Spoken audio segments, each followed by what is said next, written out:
Este es el plan, chicas. La perra allí, dando vueltas para arriba y para abajo. Los coches aquí.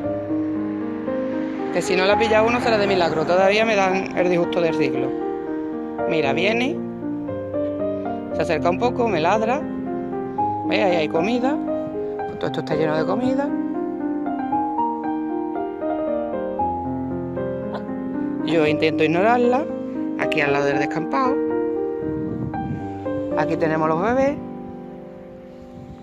Más comida. Más coches. Ahí hasta la pobre de Chari. Este es el plan. A veces llega, se queda por aquí, se sube otra vez y se va otra vez.